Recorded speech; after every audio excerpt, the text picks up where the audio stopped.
Shout out our sponsors, GW Competitions. They run regular draws for you to win different prizes from cash to Rolexes to cars and all sorts. It's all legit and the draw is run through the Google number generator. And the prize is delivered the next day, and if it's cash, it's transferred the same day. The draws are run on Facebook Live and Instagram Live. And you got to be in it to win it.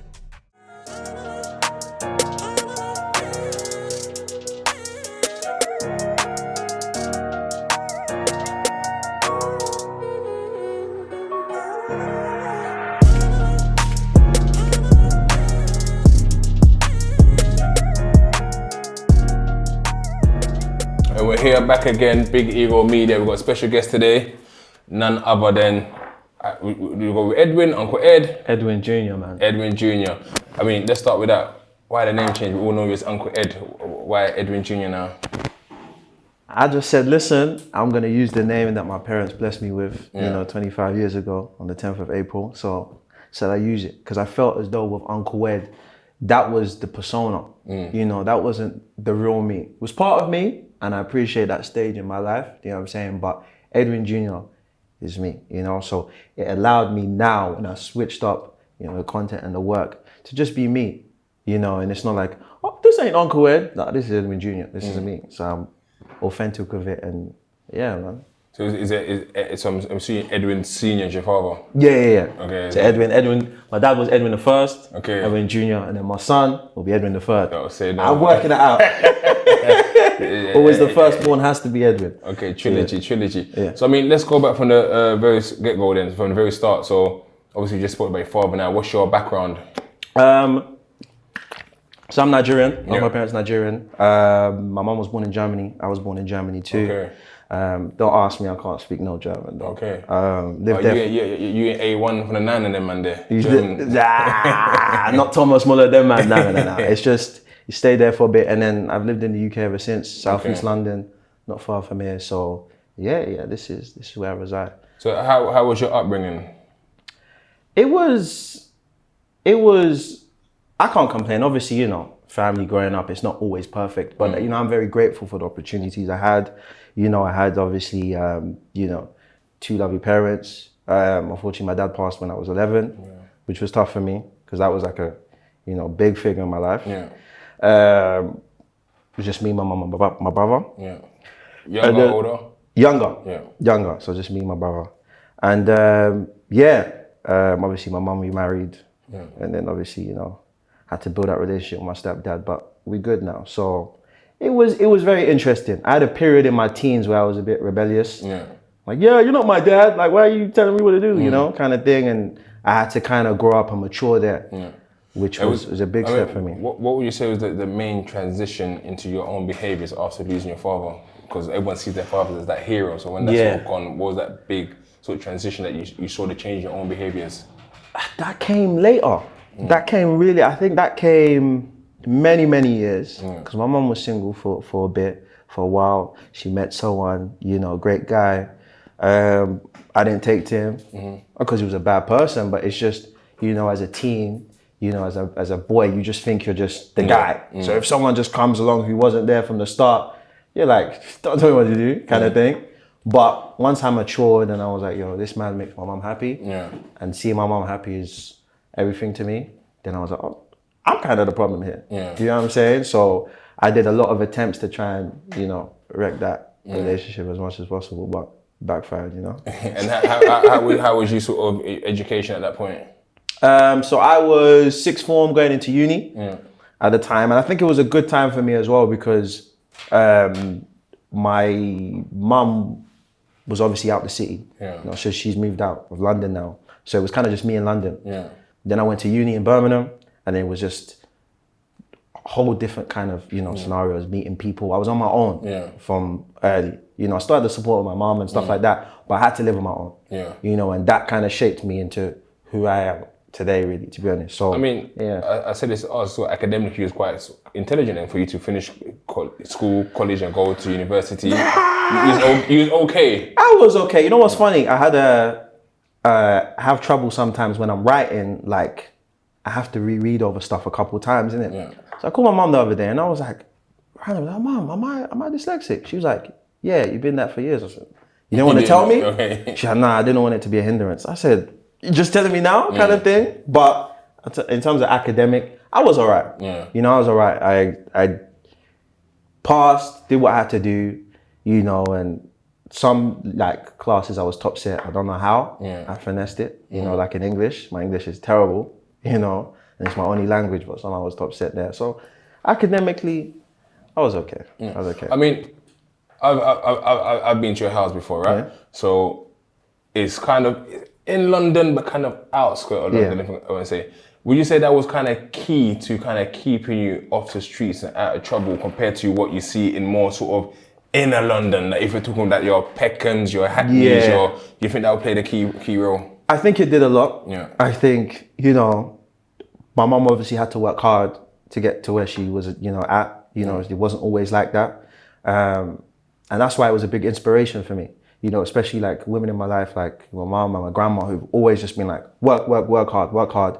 I've seen that. So when our moms now put us in this place, which is not too far from London, but that kind of thing, it helped us because, you know, my mom was strict with it. Yo, don't go out late kind of thing. Don't do this, don't do that.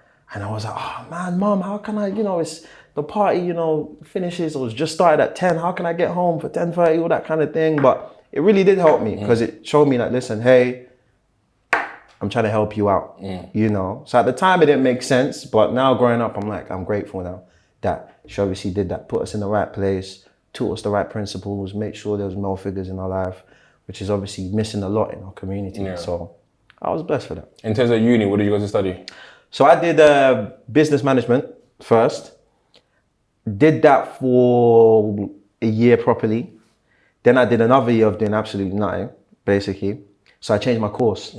Started doing media, which was great, but they didn't let me finish because I did the extra year because I was doing nothing. Okay. Basically, so I was basically doing 4 years in Birmingham, had no degree, and I just got kicked out.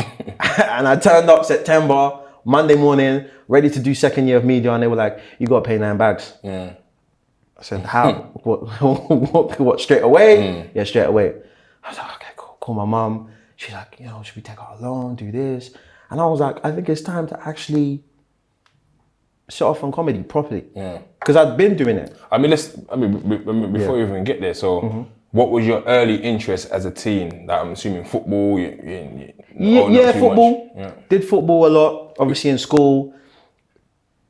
I knew football was dead from the moment, you know, that I was picked for district. Yeah. In the borough, which is kind of like a big thing in school, and I got subbed 3 times. I don't think that's, I think you get subbed maybe twice, but 3 times, I was like, no, I was thinking of this. Yeah. Like I was just not in the game at all. And I was just like this, from that moment, I said, nah. But I'd always kind of been that guy in class that was... The class clown. I wouldn't say the class clown, but every parents' evening, he's a good student, but he gets distracted, you know? Kind of cool with everybody, didn't really cause any trouble, wasn't in beef or anything like that. Liked to make people smile. I'd piss off the girls because they were just like, who the hell is this guy? Kind of. But I was just that guy, lively, bubbly, always smiling. And my mom always said, you're definitely going to do something TV-wise or just something along media, you know. But, you know, she always kind of just supported from there. So did you think you're going to be a comedian? Would you think I'll do stand-up? Or, I mean, what was your first sort of thing that you put out there? So the journey started actually before that. Before that, like I said, I was into a lot of things. I just like to, you know, be about, lively, just doing all these kind of things. And then this company called Arts Train, they would come into schools, because we're like a music specialist school. Yeah. They would come into our school, and then after, you know, lessons and stuff, they would record songs for us. You know, they bring the equipment and teach us how to rap, you know, teach us how to play the drums, whatever we kind of wanted to do. So there was this group of us, 5 of us, and around this time, my favorite genre, funky house, was popping. So we made a funky house tune. You know, it was along the lines like funky, funky, fresh, fresh, funky. It's just basic, right? We didn't think nothing of it, recorded it. And then they put us on this small kind of event thing, like Bigger Fish popped off there. I remember. Yeah, Bigger Fish popped off there. Then they put us on a festival, like 10,000 people. This was Dappy's first individual show. The Saturdays were there, the Ollie Murs were there, and we performed there. And it was crazy. Like, you had girls like, we were like 15 these times. So I was gassed, got to our heads, shouldn't have. And I remember one of the mentors there was like, don't let it get to your head. It did. And then it just stopped from there kind of thing. So from there I was like, okay, cool. Music, I'm not really a rapper. The lifestyle's too fast, you know what I mean? But I was like, comedy. So 10 years ago, Canary Wolf, me and a cameraman, Rush Hour, in an African attire, were just filming a Versace remix, the Drake song that he did with Migos. So I just did an African remix to it. Just comedy bars, because around the time, my inspiration then was like A Squeezy, Jazzy, they were doing the parodies. So I was like, I'm gonna make my parody, did it, you know, I even tried to mimic the African accent. My African accent is bad, you know, all of that. And then I was doing the music parody kind of thing. But like I said, the African thing wasn't clicking. Yeah, where was you putting that, on YouTube at the time? It was on YouTube. So all that was going on my YouTube. I'm thinking, I was in jail at the time, but I was thinking, was Instagram popping at that point? Not just yet. Was it even around? It wasn't even around, I think, was it? Facebook. It was more kind of Facebook. So around that time, I then did a show, lunchtime, in my school. So basically I was like, I'm gonna do it in the lunch hall where nobody has a choice in it. You're just gonna see me perform. So we performed some of the songs I recorded, you know, many different ones. I remixed Hustle Hard, I called it Hustle Yam. I did Chris Brown, Loyal, did a remix of that, saying Girls Ain't Loyal. All of that, performed it there. And then went to uni now, and this is when Instagram was starting to pop up. This was around 18, 19. So the parodies were kind of there, but I was like, let me do the videos now. So I started doing more of like the relatable, how girls act, how man them act, relationships, all that kind of thing that I kind of knew, rather than doing what I thought I kind of knew. I mean, not to cut you there, because I mean, that's how I became aware of you. My cousin would send me a video of yours and go, oh my God, look at this video. Then it'll just be something that relate so much and we were busting up. I mean, so it was these all experience that you'd been through yourself or that you'd heard? Because some of these stuff, I myself like, how the hell did he go through that as well, kind of thing? So what was it? Was you hearing stories, or was it just your own? It was a mixture. It was obviously me like making up stuff for it was realistic, and some of the stuff I'd been through, and then mixing it together. So like predicting what I thought would happen, or adding a spin or twist to it. So that's how it kind of came along, and that's when it started to pick up. You know, because it was like, oh, yeah, people relating to it. Oh, no, I relate to this and this. And like you were saying, oh, yeah, how does he know this? That's how it kind of picked up from there. And then the Instagram was growing for years. I hadn't started doing stand-up yet. I think I've been told for years, do stand-up. And I was shook. I was like, I want to do that. I don't go on stage. You know what I'm saying? And then one of a mentor of mine to this day, I call him my comedy dad, because he was the person that put me on. His name's like Smash Entertainment, sorry. And when I was in Birmingham, he runs like big shows there, always sells out. So he just messaged me on the gram. He's like, come and do a show. Like, come and, do a spot on my show. Like 10 minutes, stand up. And I was like, calm, this is gonna be easy. You know, I was lively. I was like, yeah, my Instagram's picking up. It's gonna be easy. So went there, didn't tell nobody, because I was breaking it, right? At the time, my girlfriend, my ex, she came, brought all like her friends that I don't like. Man, them came that I didn't think were gonna come, and I was like, oh God, cool. Started doing the jokes. I thought I could do the stuff how I laid out on Instagram on stage. Like, hey, what's up? So like, girls in the club, right? No? Okay. And it just, and from there I was disheartened. But Smash was like, oh, you were good. What are you talking about? Like, you just didn't know how to finish. You didn't know how to just close it. So left stand up, kept doing the videos. 3 years later, shout Smash again. I was like, I'm ready. I want to take this stand up thing. Had you been sort of writing? Yeah, it was a spur of the moment kind of thing, and it was just sitting on my heart for a while. So I was like, okay, cool. I'm going to do open mics. Before I do the big shows, I'm going to do open mics. So I did like Junior Booker. He's like a comedian. Did all these kind of shows around London. Bombed heavy. All of that kind of thing, went funny for a while, and then I jumped on the show. And I remember Smash before was like, do you need help? You want to do it? I was like, no, I got this. This is just me. I wrote, cool. And then that show, I smashed it. Okay. And he was like, wow. You know, so from there, continued doing stand-up. Obviously, I still bomb to this day. I still tell jokes that fail. That's the life of a comedian. But the confidence picked up from there, which was... I mean, how does that like feel? Because I like to think myself as being funny sometimes, right? And even when I was in jail, I wrote a comedy routine that I still got to this day. And every time I read it out to my bedroom, they're like, oh my God, you should do this, it's funny. But there's that fear of going to do that and everyone's thinking, how do you overcome that? Because it is, you go on stage, it's something that you're really passionate about, you do a joke and nobody laughs. That must like kill your self-esteem a little. Best way I can say is get over it. So what's the worst you're gonna die? People are just not gonna laugh at your jokes. No one's gonna care at the end of the day. You're gonna go home, everyone's gonna forget that you told bad jokes, and you come again and improve it. Like, everyone thinks they're funny. You know, but being a comedian is different. You can be a comedian and not be funny. Do you know what I'm saying? You can be funny and not be a comedian. Like, there's a skill to it, it's a science. Like Kevin Hart, people say that a lot about him, that he's a comedian but he's not that funny, but I don't know. I think with Kevin Hart, like I said, like for me, I used to find Kevin Hart much funnier back in the day. But I think now, because of the audience now, it's not catering to us.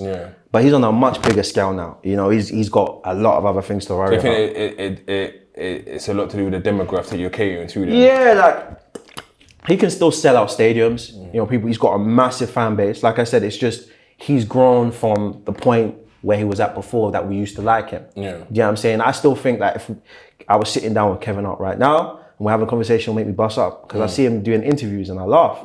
You know, but with stand-up, I'm guessing he just has to kind of water it down because of his audience. You know, he's got a younger audience now and a wider range of people he has to kind of cater to. So, yeah, you know, to be fair. I mean, so while you're doing this now, your Instagram is picking up, and how are you feeling about yourself at the time? Like, bro, people enjoy my thing. How's that making you feel that people are actually engaging and liking and following? It's nice. It's nice, of course. You know, I'm not letting it get crazy to my head, but it's nice. You know, you go on the street, people recognize you, you're getting love, you drop videos and all this kind of thing. But the thing was, and I always said from the jump, even before I came on Instagram, is there's a ceiling and I can't just be on Instagram. I can't just be this person that just stays here. Because before me, I'd seen many, you know, I wouldn't say comedians, I'll say many entertainers, big kind of people that made us laugh, fall short. Because for me, they didn't have the next step. You know, which is, I don't want to say it's mainly their fault, but it's kind of hard. It's like, okay, you're popping, Snapchat, Instagram, all these kind of things. It's like, okay, cool, what's the next? You know what I'm saying? It's like an artist releasing singles. Okay, where's the album? It was like that. And I've seen that with many different, you know, entertainers. Like, okay, cool. They're funny, like they're spontaneous funny, but when it's planned now, they don't have it there. So I made sure I had to. I mean, that's why I think I reached out to you 2 years ago, and I was saying to my brethren at the time, I was saying, I can see a lot of these guys, they're doing these things, but how are they monetizing? So even when I hired you to do speeders for me, I said to you, I'm gonna give you more than I should give you. And you know what? I was even gonna mention at the beginning, I was gonna say, thank you very much for that, because with the money you paid me, I obviously got equipment, which helped me obviously make the cartoon that we'll talk about later. But yeah, I like, to this day, I still appreciate it. You know what I'm saying? I just want to say, you should value yourself. Because I was saying that, someone said, why are you giving that much? I said, it's for him to value himself and say, you know what, actually, I'm putting in the work and I deserve to do more. So thank God it's exactly, like, to that point. So I mean, so your content was mostly at the time about relationships, and it built up again. And sometimes it was on the risque. I mean, we'll get to the more controversial stuff in a moment, but like, it was a lot of sex talk and that. I mean, doing that at the time, was it a thing that where you thought this is what everyone wants to hear? And was you thinking, oh, what's my mum gonna say about this? And how the public gonna take to it as well? So what was your thinking around that sort of comedy? What did my mum think? Before, the videos before were kind of calm. Yeah. To be fair, compared to what I do now, like back then it was kind of calm. I was doing a lot of, like you say, the sex stuff. I was kind of limited in what I was doing. It was like, okay, cool, it's funny, but I know this guy's gonna do something about relationships or something like that. I know what's coming, kind of thing. And what you said about, was I doing what people wanted? Yes, before. When I was Uncle Ed, 100%. I knew exactly what would work, like all the time, or more time. I knew, okay, cool. If I drop this, it's gonna get a certain amount of retweets, it's gonna get love, that kind of thing. And I did that for a while. But within me, that's not me. Like I'm the type, with my boys and everything, I like to joke about anything. You know, no holds bar. I just like to just straight up. You know, that's just how I've been, especially my comedians that I like. You know, they didn't have a filter. I'm not saying they just said whatever, but they just didn't have fear in what they were saying. They expressed how they felt. And like when I was with my boys, that's what I would do. But then it didn't make sense that I'm doing comedy and behind the scenes, I'm making these kind of jokes and I'm talking about whatever. But then when I'm actually doing it for people to see, I'm not doing it. Yeah. So that was the conflict for a while. It was just like, okay, cool. Yeah, I'm just gonna drop this. I even hated, at a point I started to hate like posting it. So I started to switch a little bit. Yeah. So I'd drop in little bits in the relatables that were just way off. Like a twist that was just way off. Like people like her, but because it was mixed with a relatable, it was like, okay, cool. Did that. And it got to a point just before quarantine where I was like, okay, cool, I'm gonna take some time out, you know, and I'm just gonna just make the step, make the decision to switch it up completely, drastically. Because I was like, whatever. I mean, before you switched it up, you done a few controversial ones. I mean, one of them, I was busting up, like I was literally gonna wee myself. Right? Are you allowed to say that? I don't want to mess up the brand and that. No, I'm like, why not? Yeah, but it's on you. I mean, I mean, there was there was one where I think you took it too far, and I went on your page recently. I realized it's not there no more. The one on Jesus. I mean, what was going through your mind when you decided to do that one? Can I ask before? Are you from a religious background? So, what was it that you decided to take it that far? Okay, cool.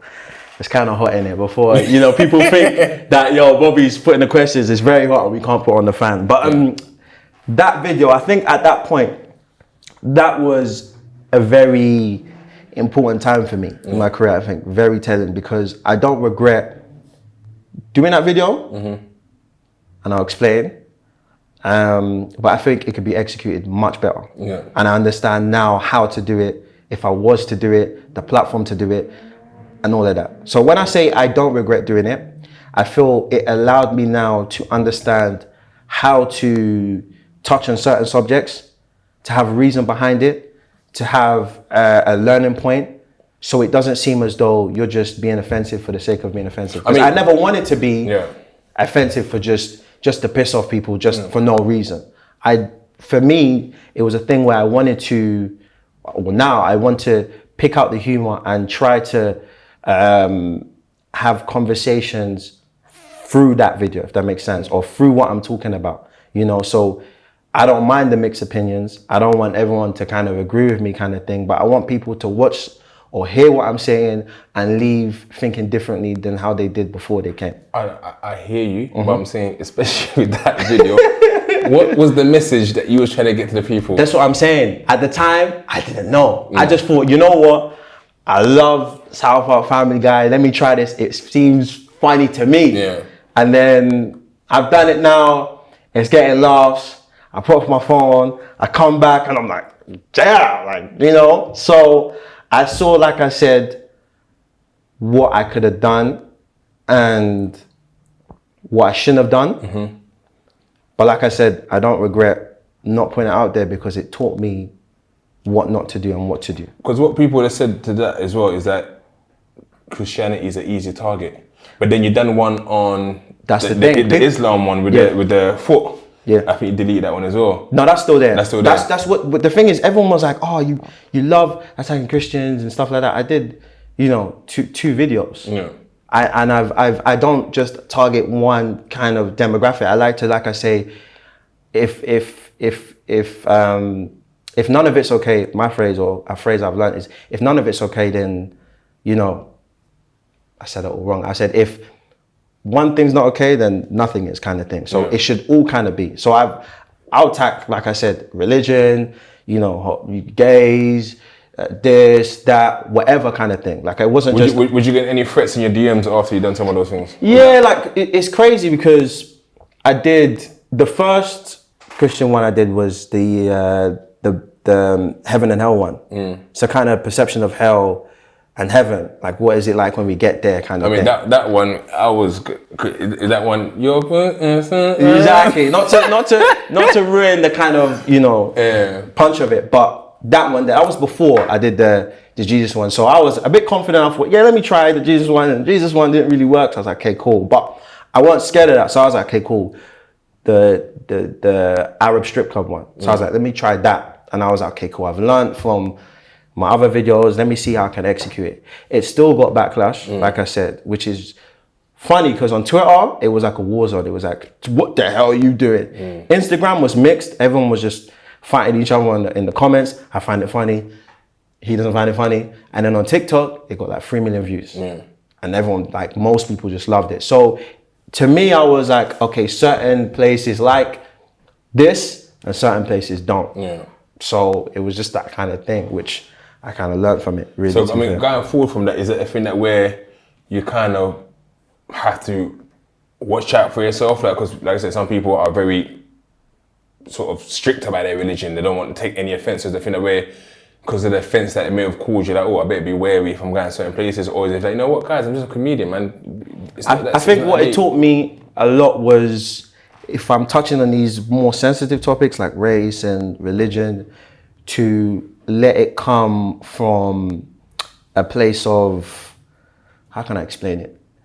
Basically, let it not just be me trying to be just offensive for no reason. Let it come like I'm trying to educate, or I'm trying to show a kind of story behind it, some kind of reasoning so people can see the other side. Rather than just, hey, yo, this and this, because anyone can be offensive. But when you twist it and pluck the humor from the deepest parts of it, that's being clever now. And that's what top comedians and top writers do. So that's something I've learned, and I'm gonna keep learning, because I'm not afraid to touch on these subjects. I think they're there so we can poke fun at them. It's not every day, try and not offend, because you're always gonna offend someone. This podcast here is great. You're gonna offend someone. Oh, yeah, I don't like how the light's purple. I don't like how he wore PSG. I support Monaco. Like, there's always gonna be something. So you can't think, oh my God, I'm not gonna say it because it's gonna offend someone. But at the same time, obviously have skill in if you're touching on these subjects. And yeah, that's something I've learned from it, to be fair. I think at one point, I might be wrong here, you had something like 120,000 followers? Yeah. You lost about 30,000. 40,000. I lost 30,000-40,000 on Instagram. Since the start of Corona to now, I'd lost 34,000. I mean, I don't have 40,000 followers. It's crazy. So to lose 45, did you have regrets over that? It's that's 40,000 potential consumers. 100%. But then at the same time, I look at it as a plus, because I don't want to say I'm getting rid of deadwood, but it's like I'm getting rid of people that don't, mess with that kind of work. Because like I said, I'm more happier than I have ever been with my work. At a time when I was booming and all that, I wasn't really happy. So to me, if I'm not happy, then it's going to affect my work. So essentially, the fact that I'm doing what I kind of want to do now, and it's got rid of the people that don't like it, which is fine. You don't have to. It's cool, because I've lost 40,000, but then I've gained 35,000 on TikTok.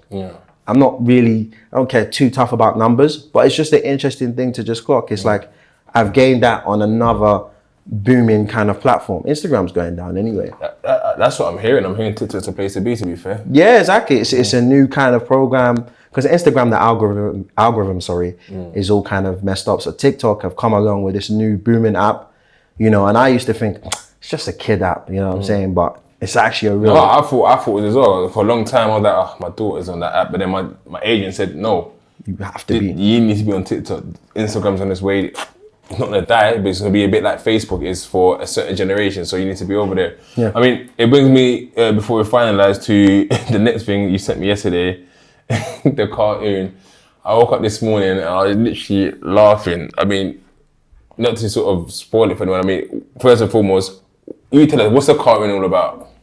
So the cartoon is basically this world I've made of everyone's favorite, UK artists, celebs, these kind of thing, and I've put them in these scenarios which are extreme, eccentric, all of that kind of thing, and just poking light your humor out of situations, and their personalities and stuff like that. So, it touches on, satire, it touches on certain things that have happened, certain situations.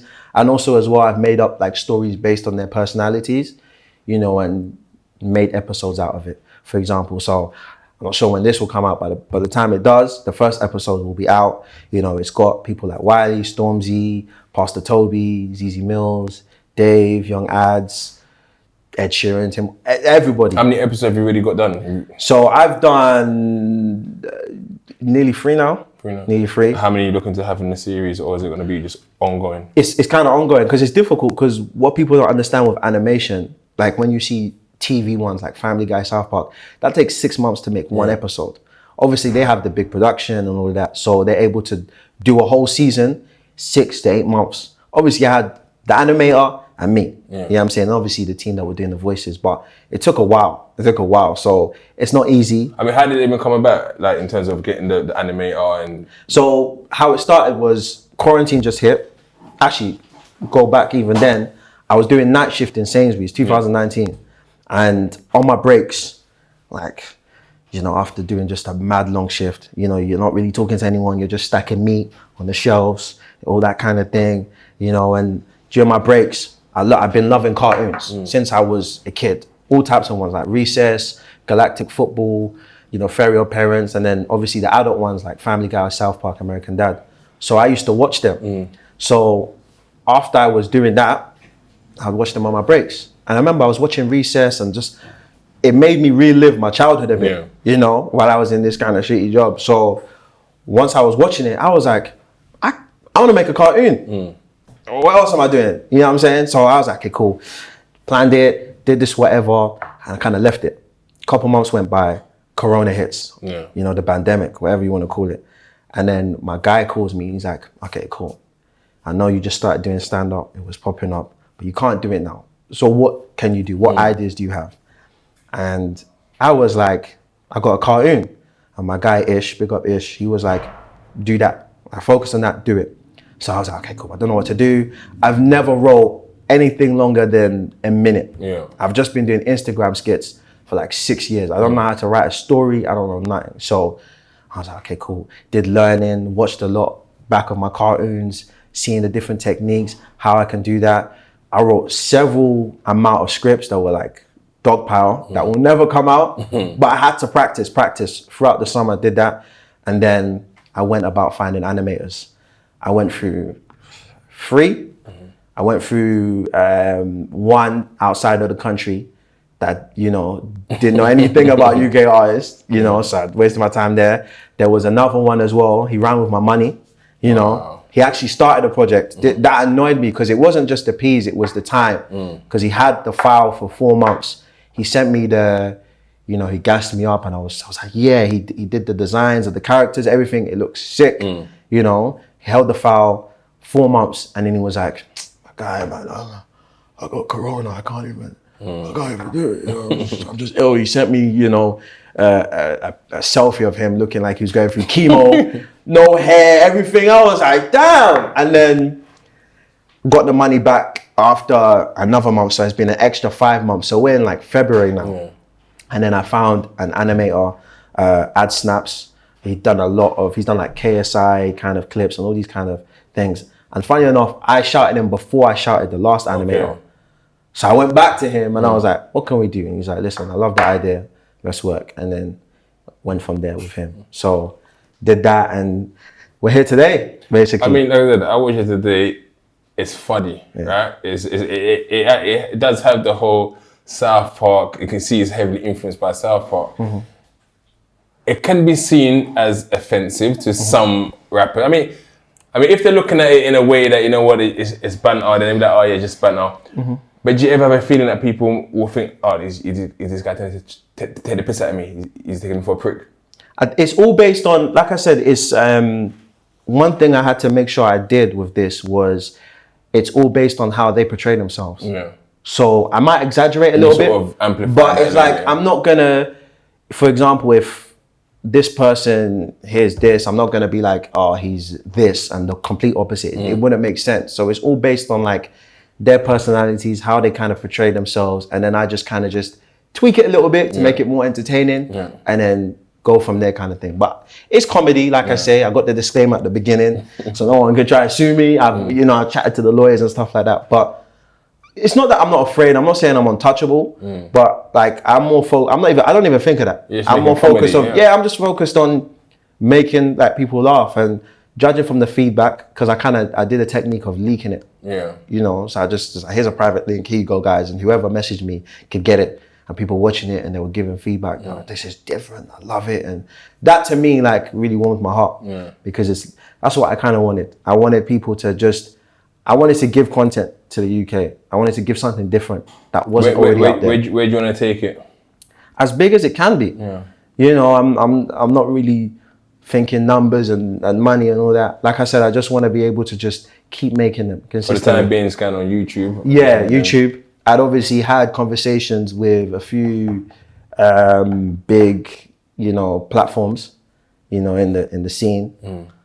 But I was just like, cool. I've got my my media company here as well. I've got the comedy club. Let me just push it on my own accord kind of thing, and see how it goes, man. And just push through that way. So when is it? When can we catch the first episode? So the first episode coming out tomorrow, Wednesday. Okay. So, like I said, by the time this probably comes out, it'll be out. It's on Eagle Eye Entertainment. The YouTube, it's called Raptoons. So Rap, Toons, and the first is Save and Drill. So yeah. Like I said, I find it funny, and for me, like I said, I've been following your journey for a little while. Like I said, my cousin would send me videos ago. This is exactly like us, or this was this. Remember this, and it just made so much sense. But look, it's been a pleasure. Thank you. Edwin, as we were saying, Uncle Ed is not been laid to rest, but he's the person we go to know. But now you're evolving into a man, per se now. So I wish you nothing but the best of luck in the future. Let's see how far we can take it, man. I appreciate it, man. Appreciate it, Bobby, man. Love, man.